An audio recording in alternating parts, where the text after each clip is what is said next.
Los memes que vemos en las redes, las imitaciones que le hacen en los programas de comedia, y que la sigan mencionando por todos lados, la mantienen vivita en la memoria de todos nosotros. Fíjense qué curioso. Esas películas que los críticos elegantes despreciaban, ahora las estudian en las universidades como un retrato fiel de un México que el otro cine ignoraba. Imagínense, hasta tesis de doctorado se escriben sobre su personaje. Y sus trajecitos ahora están en los museos, como un tesoro de nuestra cultura popular. Pero la verdadera fortuna de María Elena Velasco no eran los 200 o 350 millones de pesos que juntó, ni las casas que les dejó. Su mayor tesoro fue crear un personaje que les dio voz a los que nadie oía, que nos hizo reír mientras señalaba lo que estaba chueco y que le abrió camino a los que venían detrás. Su mérito fue empezar como una actriz más del montón y terminar siendo la mera dueña de su camino, una productora independiente que controlaba su trabajo y que demostró que una mujer de pueblo podía conquistar un mundo hecho para rechazarla. La India María fue más que pura risa. Fue el espejo del México real que los de arriba no querían ver. Fue la queja de todos, pero contada con un chiste. Fue la mujer de pueblo diciendo esas verdades que ni los políticos ni los aviondos se atrevían a mentar. Y aunque María Elena, la persona, fue siempre mucho más callada que el personaje tan famoso, su legado sigue sonando fuerte, porque hay estrellas que no se apagan. Viven para siempre en sus películas, en las carcajadas que todavía nos sacan, y en el corazón de los millones que la quisimos tanto. Ojalá que hayan disfrutado este viajecito por la vida de María Elena Velasco. Yo la verdad lo gocé mucho preparándolo para ustedes. Si se acuerdan de algo de ella, cuéntenmelo aquí abajo en los comentarios. Y si les gustan estas pláticas sobre nuestras leyendas, échenle un ojo a los otros videos que tenemos. Píquenle ahí para suscribirse y a la campanita, porque lo que viene después no tiene abuela. ¿Quién diría que tras esas trenzas y su yo, ¿por qué yo?, se escondía una mujer tan astuta? Esa era María Elena Velasco, nuestra India María, que nos robó el corazón y se volvió la jefa de su propio cine.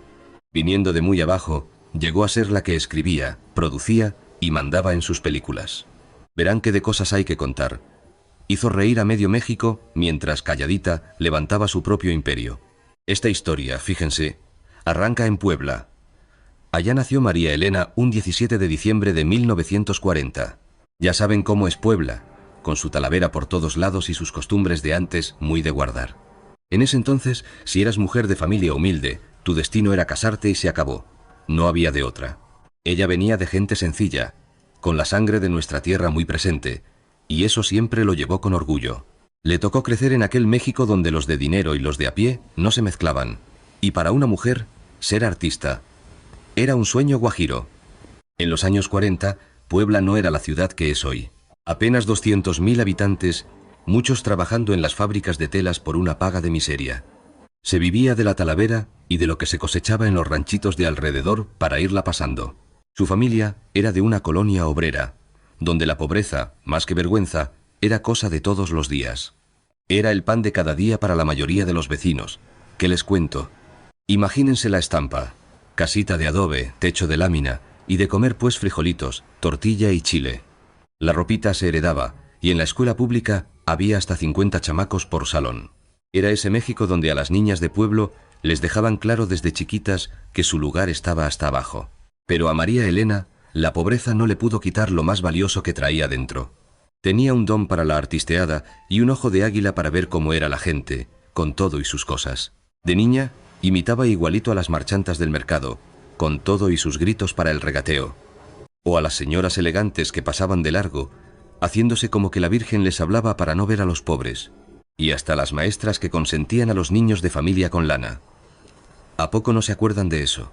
Esa facilidad para observar a la gente se convirtió después en su mejor arma para la crítica. Claro, siempre escondidita entre chistes y risas, para que la verdad no calara tanto. Siendo ella una jovencita, de unos 13 o 14 años, toda la familia se dejó venir a la capital. Se vinieron a buscarle la lucha, porque en Puebla, sin conocidos, nomás no se armaba. Imagínense el Distrito Federal en los 50.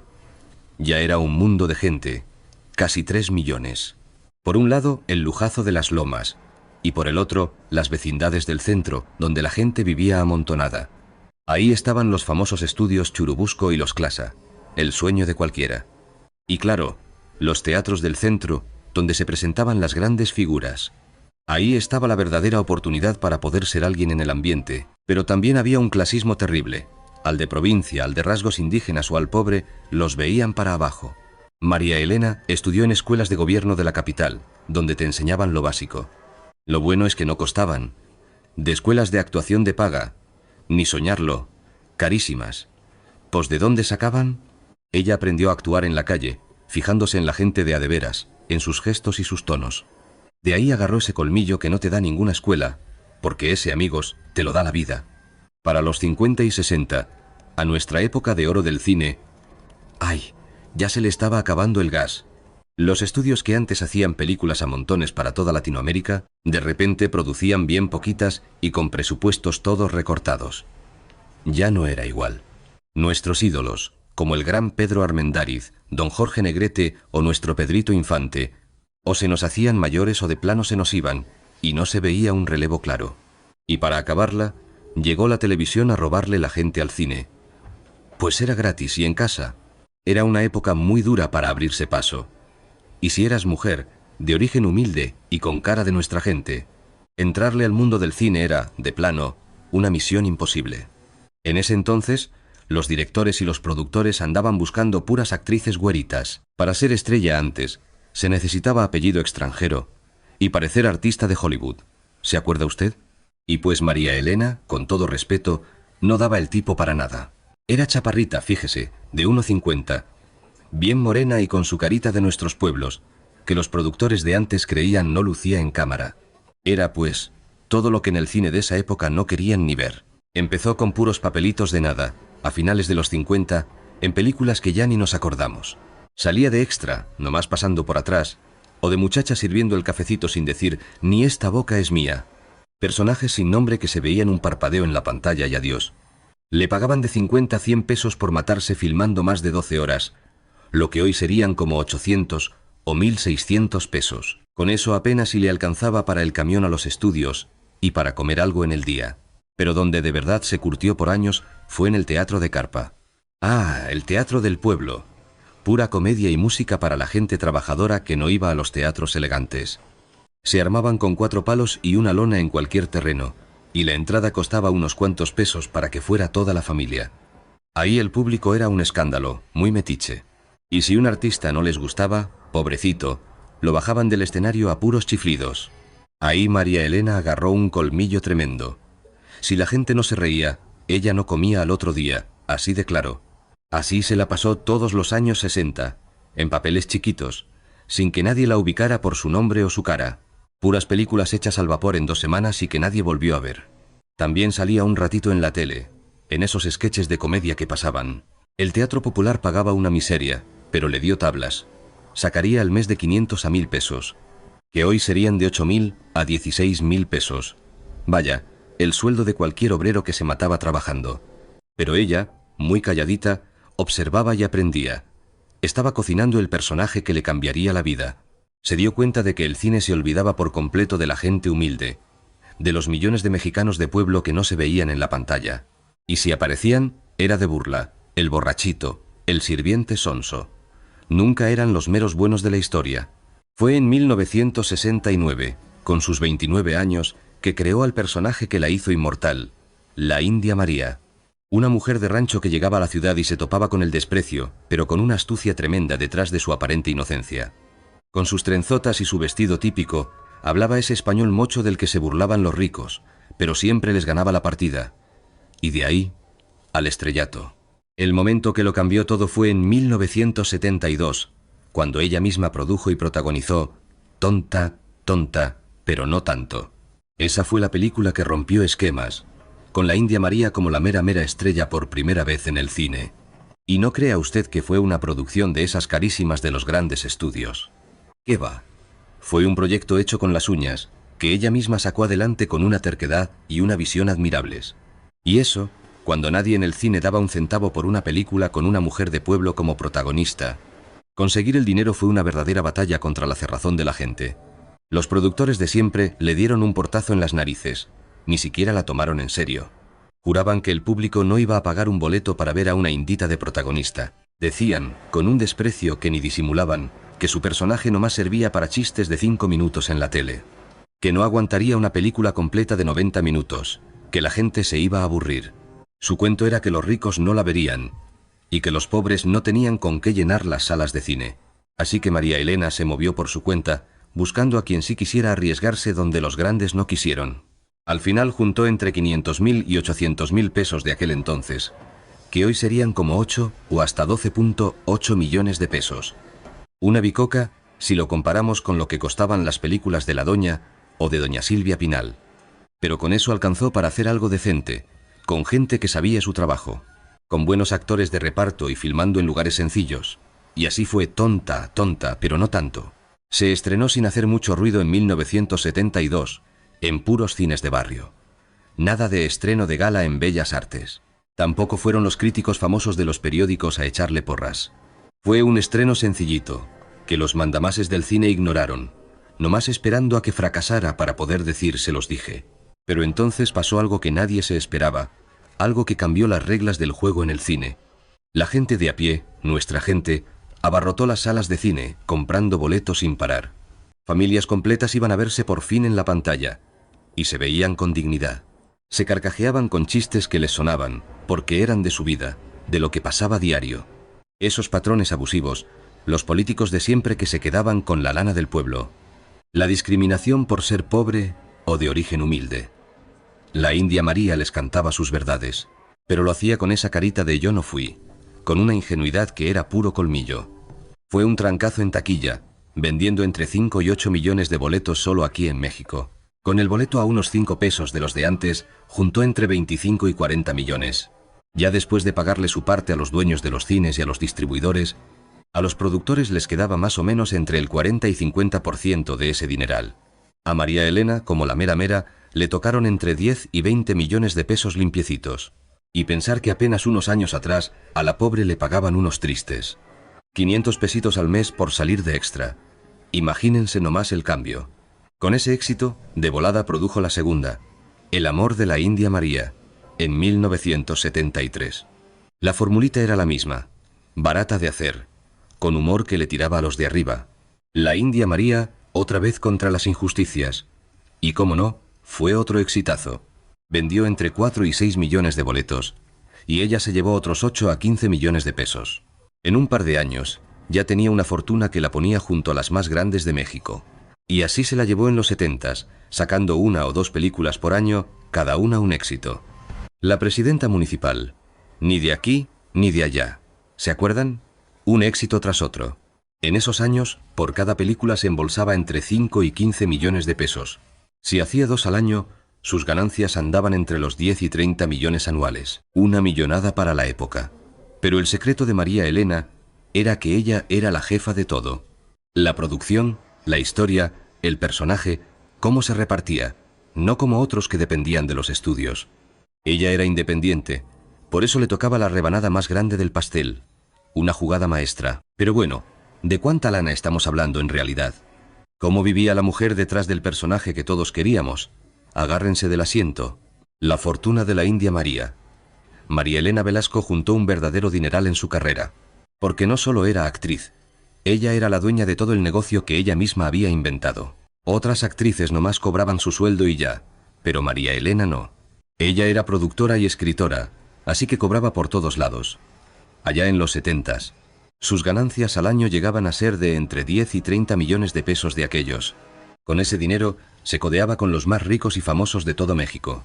Luego, en los 80s, en lugar de bajarle, le metió más velocidad, con 2 o 3 películas al año. Cada película le dejaba entre 3 y 6 millones de boletos vendidos y a ella sus buenos pesos. Con 3 películas al año, solo del cine se llevaba entre 18 y 30 y 6 millones anuales. Si a eso le sumamos la tele y sus eventos, fácil superaba los 25 millones al año. Pero además de talentosa, María Elena era muy lista para invertir su dinero. Compró terrenos y casas en la Ciudad de México cuando todavía estaban baratos. Tenía su dinero en el banco ganando intereses. Nada de andar despilfarrando. Ella no gastaba en lujos nomás por gastar, sino que pensaba en su futuro.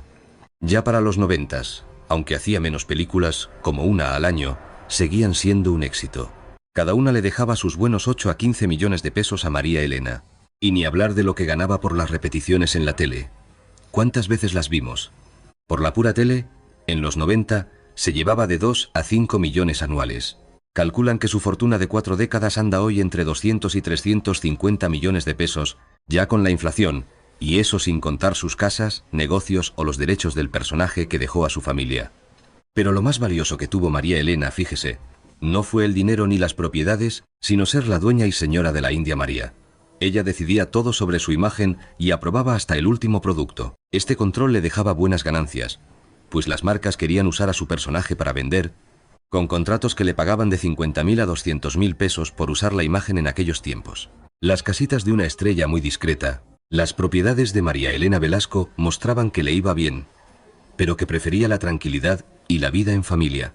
Nada que ver con otras estrellas que presumían todo. Durante sus años de trabajo, cuando ya le iba de maravilla, María Elena vivió muy a gusto en la Ciudad de México, en una buena colonia. Se compró su casa por la del Valle o la Narvarte allá en los 70, cuando todavía alcanzaba con lo que ganaba en el cine. Le habrá costado entre 800.000 y 1,5 millones de pesos de esa época, que con la inflación de ahora serían como de 12,8 a 24 millones de pesos. Era la típica casa mexicana de los 70, de unos 300 metros de construcción en un terrenito de 400. 2 pisos, escalera de cantera, 4 recámaras de buen tamaño y 3 baños completos con su azulejo de Talavera, una sala con ventanales por donde entraba mucha luz y un comedor donde se sentaba toda la familia, su cocina bien puestecita, con su estufa de gas, su refrigerador y alacenas de madera, y atrás un patiecito con un limonero y otras plantitas. No crea que era una mansión de escándalo, sino un hogar muy cómodo de una familia trabajadora a la que le iba bien. La casa tenía las modernidades de entonces: aire acondicionado en los cuartos principales y hasta un intercomunicador, con sus televisiones en varios cuartos, como la salita y las recámaras, y buenos aparatos, algunos hasta importados. La decoración era sencilla, muy de familia, sin nada de presunciones ni mal gusto. Puras fotos de la familia en marquitos de plata en las paredes, y recuerdos bonitos de su carrera, como pósteres de sus películas. Muebles de madera, de los buenos, comprados en tiendas departamentales para usarse. Ahí vivió con los suyos en sus mejores años. Ahí mismo crió a su hija con todo el cariño del mundo. Recibía a sus amigos artistas para cenar en confianza, y ahí descansaba de las filmaciones, que eran una friega. Y como era bien lista para los negocios, igual que para la actuación, María Elena aprovechó para invertir en más propiedades cuando más ganaba. Compró departamentos para rentar en zonas buenas de la capital, que le daban una lanita extra de entre 5.000 y 15.000 pesos al mes por cada uno allá en los 80. Tendría unos 3 o 5 rentados, sacando de 15.000 a 70 y 5.000 pesos mensuales, que hoy serían como de 240.000 a 1,2 millones de pesos. Era un dinerito seguro que le seguía llegando, aunque no estuviera filmando. Y nunca se olvidó de su Puebla, donde compró un terrenito o una casita que visitaba de vez en cuando, nomás para no perder el contacto con su tierra, aunque ya su vida estaba en la capital. En sus últimos años, María Elena se la pasó tranquila en su casa de siempre en la Ciudad de México, con su familia. Su salud empezó a darle lata, con achaques que poco a poco la fueron retirando del ojo público. La casa se fue arreglando para sus necesidades. Le pusieron rampas para moverse mejor, agarraderas en los baños y un cuarto abajo para no subir escaleras, además de una enfermera que la ayudaba todos los días. Se calcula que todas sus propiedades juntas valían en ese entonces de 30 a 50 millones de pesos actuales. Su colección de coches. Los carros de María Elena Velasco dejaban ver que le iba bien, pero sin la exageración de otros que presumían puros coches de lujo. En los 70 y 80, cuando estaba en la cima, María Elena manejaba los típicos coches americanos de la gente acomodada de México. Le gustaban mucho los Chevrolet, los Ford y los Dodge. La India tuvo un Chevrolet Impala y un Ford LTD de los 70, que costaban de 40.000 a 60.000 pesos de entonces. Era un coche familiar, de los aguantadores, para el trajín del día a día. Para nada se paseaba en los Cadillacs o Lincolns de las grandes divas como la doña. Ella prefería los vehículos sencillitos, que no anduvieran de presumidos. Así era ella. Ya entrados los 90 y los 2000, seguro se modernizó con algo más nuevo. Siempre fiel a marcas de batalla como Nissan, Volkswagen o Toyota, seguros y sin farolear. Además, cuando andaba en filmación, se movía en los coches de producción. Y es que la casa productora le ponía su vehículo con chofer para ir a locaciones. A diferencia del glamour, María Elena vivió siempre con una sencillez que chocaba con el figurón que era la India María. Detrás de las cámaras era una mujer callada, entregada a los suyos por completo. Le huía como a la peste a los chismes de lavadero y al lujo vulgar de otras estrellas. En la pantalla, la India María lucía sus trenzotas negras, amarradas con listones de colores vivos. Su vestido típico comprado en el mercado, su rebozo de telar y sus guarachitos de cuero. Esa imagen se nos grabó a todos, un verdadero símbolo del México que queremos. Pero cuando no estaba filmando, María Elena se vestía como una señora bien, de la ciudad. Usaba ropa bonita y elegante, pero sin caer nunca en la exageración. Vestiditos de buena tela de Liverpool, pantalones cómodos y blusas decentes. Nada de joyones de oro ni marcas carísimas. Prefería la sobriedad para pasar desapercibida. Eso sí, tenía guardada su colección de trajes originales de su personaje, bajo llave. Cada vestido indígena era una pieza única, hecha a mano por costureras de Oaxaca o Chiapas. Fíjese, costaban entre 2.000 y 5.000 pesos de los 80. Hoy serían como 30 y 2.000 u 80.000 pesos. Juntó docenas de trajes a lo largo de su carrera, que cuidaba como un tesoro. Pero para su vida normal, ella compraba su ropita en cualquier tienda departamental. No derrochaba dinerales en ropa, como otras que necesitaban sentirse glamorosas todo el tiempo. Para ella, antes que nada, siempre estuvo su familia, por encima de todo. Se casó y tuvo una hija que se convirtió en su razón de ser, pero de eso casi no hablaba. Mantuvo siempre una línea muy clara entre el personaje famoso y la mujer de su casa. No se perdía un solo festival de su hija en la escuela, ni las celebraciones del 10 de mayo. Ahí estaba en las graduaciones o juntas. Hasta se metía a la cocina a preparar guisados. Sus vacaciones eran aquí en México, en lugares que todos conocemos y queremos. Se iba a Acapulquito, a las playas de Veracruz a disfrutar de la alegría jarocha, o a pueblitos como Guanajuato, quedándose en hoteles buenos de 3 estrellas. Nada de esos lujos de 5 estrellas. Era un presupuesto de gente acomodada, no de millonarios. Con sus compañeros de trabajo siempre fue de lo más cordial. Una dama, sin pleitos públicos. Jamás se peleó con un director en la tele, ni ventiló sus problemas en público. Ni divorcios de escándalo en las revistas, ni problemas de adicciones que se supieran. Era una profesional de primera, siempre llegaba a tiempo a sus llamados, muy cumplidora. Trataba a todo el equipo con un respeto enorme, sin aires de grandeza, y cumplía su palabra. Quienes trabajaron con ella la recuerdan como una mujer muy disciplinada y trabajadora. Era muy exigente con el resultado final de sus películas, eso sí, pero siempre justa con su gente. Ahora que ya chismeamos de su vida, hablemos de su cine. Es momento de recordar esas películas que la hicieron un verdadero ícono de nuestra cultura. Porque al final, lo que cuenta de un artista no es su dinero, sino el recuerdo que nos deja. Con Tonta, tonta, pero no tanto, de 1972, fue cuando de verdad se consagró. La historia era sencilla. Una mujer de pueblo que llega a la capital y enfrenta el rechazo. Pero salía adelante con su puro ingenio, poniéndole un alto a los patrones abusivos, a los polis transas que pedían su lana y a las señoras encopetadas que la ninguneaban. Pero con esa cara de yo no fui, la India María siempre los dejaba en evidencia y se salía con la suya. Sus últimos años, y el adiós. Ya en la recta final, María Elena se fue apartando del ojo público, pues los achaques no perdonan. Ya no hacía películas una tras otra, como en sus buenos tiempos de trabajo sin parar. Se dejaba ver cada vez menos, y solo si no había de otra, en alguna ocasión muy especial. Para cuando llegaron los 2000, ese cine popular que ella llenaba por décadas ya estaba dando las últimas. Entre los videoclubes, la piratería que vendía discos en cualquier puesto y que la gente ya veía las cosas en ese tal internet, se acabó el negocio de hacer cine vara vara para los cines de la colonia. Las cintas de la India María, que en los 80 reventaban las taquillas con miles de boletos, ahora batallaban un mundo para que alguien las quisiera poner en los pocos cines que quedaban.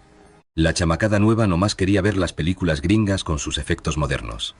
María Elena, muy valiente, intentó poner al día al personaje, pero la magia de antes ya se había esfumado. Ella vivía tranquila con los ahorros que juntó con tanto trabajo durante tantos años de éxito, con lo que le dejaban sus rentas de algunas propiedades y de la lanita que caía cuando la tele repetía sus películas a media mañana. No le hacía falta trabajar, pero cómo extrañaba estar en el set dándole vida a su personaje del alma. En sus últimos 5 o 10 años, María Elena lidió con enfermedades que la fueron apagando poquito a poco. La familia, con mucha discreción, nunca soltó prenda sobre los males que la aquejaban. Necesitaba de doctores que la vieran seguido, tomar un montón de pastillas y cuidados que su misma gente le daba con amor en casa para no internarla. No se quería ir en un hospital, sola y con desconocidos, sino en su hogar, con el cariño de los suyos. Un 1 de mayo de 2015, mero día del trabajo, María Elena Velasco se fue en paz, en la Ciudad de México, a sus 74 años bien vividos. La familia dio la noticia con un mensaje corto y muy respetuoso, pidiendo que los dejaran en paz en su dolor. La causa, se supo después, fue un cáncer de estómago que enfrentó calladita, sin hacer escándalo. Se fue en su casa, rodeada de su gente, justo como ella lo había pedido. No hubo un circo mediático con su enfermedad, ni las revistas de chismes se dieron vuelo con su agonía. El funeral fue algo muy en privado, solo para la familia y los amigos de verdad, los que la quisieron bien. No le hicieron un homenaje de esos grandotes en Bellas Artes, como a otras figuras que sí eran del gusto oficial. Fue un adiós calladito, muy a su estilo, pues a ella nunca le gustaron los reflectores en su vida personal. Pero el cariño de la gente, ese sí que no se pudo quedar callado por todo México. Sus admiradores le llevaron flores y veladoras, y le escribieron mensajes de agradecimiento por internet. Los canales de tele se aventaron maratones de sus películas, cine del pueblo, sin muchas pretensiones. Nunca le dieron un Ariel, que es como el premio más importante del cine de aquí. Tampoco la invitaban a festivales elegantes. Los expertos la veían como algo para la prole, sin chiste artístico. Pero a María Elena no le importaba la opinión de los críticos estirados. Ella tenía el cariño de millones que abarrotaban los cines y un éxito en taquilla, que ya quisieran esas películas de arte que nadie iba a ver. Lo que nos dejó la India María.